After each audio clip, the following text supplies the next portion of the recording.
Welcome back to my channel. तो बेटे हमने पहले वाली वीडियो में एमसीक्यूज क्लियर किए थे, 10 एमसीक्यूज।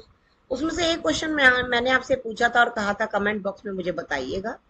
चलिए उस क्वेश्चन को हम एक बार से देख लेते हैं। वो क्वेश्चन कौन सा था? वो क्वेश्चन था,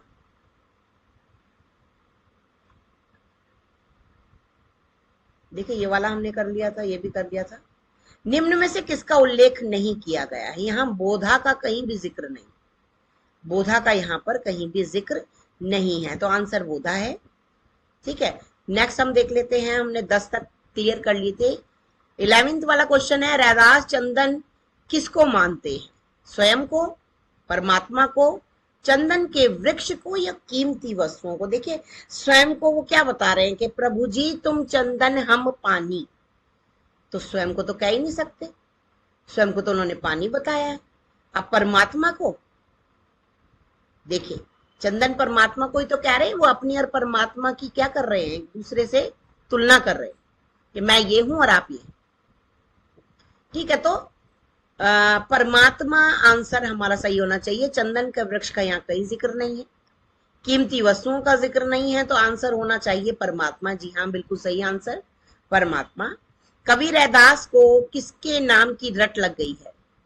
कवि रैदास को अपनी प्रियतमा के नाम की जी नहीं, चंदा के नाम की बिल्कुल भी नहीं, मोक्ष प्राप्त करने की ये भी बिल्कुल गलत है। हाँ, परमात्मा के नाम की रट लग गई है, क्योंकि पहले पद में उन्होंने कहा है अब कैसे छूटे राम नाम रट लागी। श्री राम भगवान के नाम की रट उन्हें लग चुकी है, अब वो किसी भी तरह से छूटने वाली नहीं है। तो उन्होंने कहा है कि मुझे परमात्मा के नाम की रट लग गई है। यह आपका सही आंसर। एक देखिए, अब हम क्या करेंगे ना, इस पद को पढ़ेंगे और इसी में से पूछे गए प्रश्नों के उत्तर देख लेते हैं। पद है आपका, कैसे छूटे राम नाम रट लागी, प्रभु जी तुम चंदन हम पानी। अलग अलग तरह से उन्होंने उपमा दी है भगवान को किसी चीज की और खुद को किसी चीज की। यानी कि चंदन कहा है, किसको कहा है? भगवान को कहा है, और पानी स्वयं को कहा।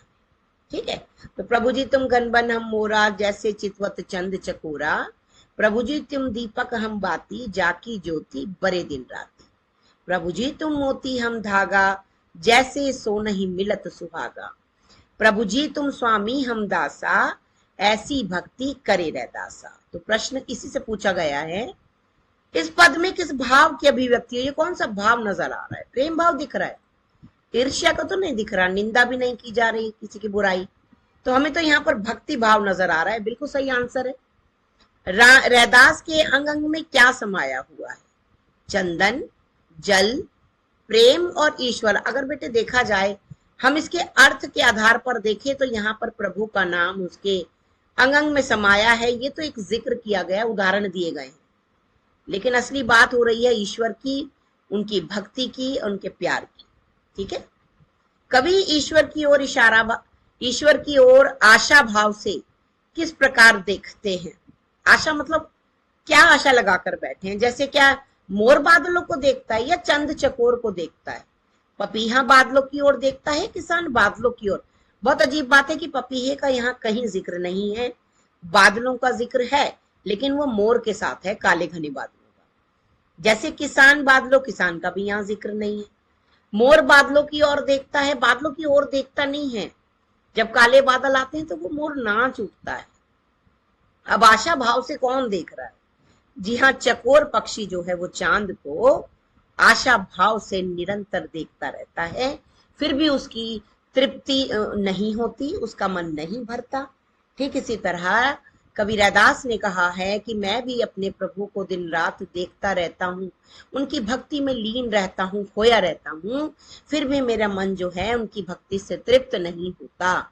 जिस तरह से एक चकोर पक्षी चांद को बिना पलक झपकाए देखता रहता है, फिर भी उसकी आत्मा तृप्त नहीं होती। ठीक है ना बेटे, तो यहाँ आंसर ठीक है, जैसे चकोर चांद की ओर देखता है। मोती के साथ मिलने से किसकी कीमत बढ़ जाती है? मैंने अभी आपको बताया था। देखिए बेटे, सुहागे की, सोने की, धागे की या व्यक्ति की? यहाँ करेक्ट आंसर धागे की होगा। देखिए ऊपर जो आंसर गलत दिया था उसको हमने ठीक किया था। धागे की कीमत होती है मोती के साथ, यहाँ उल्टा पूछ लिया गया है। मोती के साथ मिलने से किसकी कीमत बढ़ जाती है? जी हाँ, धागा उससे पहले धागे की कोई कीमत नहीं थी, लेकिन जब मोती उसमें पिरोया गया तो धागे की कीमत दुगनी हो गई। रैदास अपने को क्या मानते हैं? ईश्वर का सखा? क्या उनका फ्रेंड मान रहे हैं, उनका पुत्र मान रहे हैं, बेटा, उनका सहचर मान रहे, या उनका दास मान रहे हैं? आपने देखा होगा, ऐसी भक्ति करे रैदासा, पूरे पैराग्राफ में रैदास जी ने अपने आप को दास कहा है। प्रभु जी तुम स्वामी हम दासा, यानी कि प्रभु जी आप मेरे भगवान हो, मेरे स्वामी हो, मैंने आपको अपने स्वामी की पदवी दी है और खुद को मैं आपका क्या बताता हूं? दास बताता हूं। जी हाँ, ईश्वर का दास। तो यहां आज हमने प्रैक्टिस कर ली है पूरे पैराग्राफ की, दोनों पद की हमने प्रैक्टिस की है बेटे। दूसरे पैराग्राफ के साथ में बहुत जल्दी दूसरी वीडियो में मिलती हूँ। तब तक के लिए एक बार अच्छे से वीडियो देख लीजिएगा, अपना ध्यान रखिए। मिलते हैं नेक्स्ट वीडियो में ऐसे ही एमसीक्यूज के साथ। तब तक के लिए बाय बाय, शुभ रात्रि।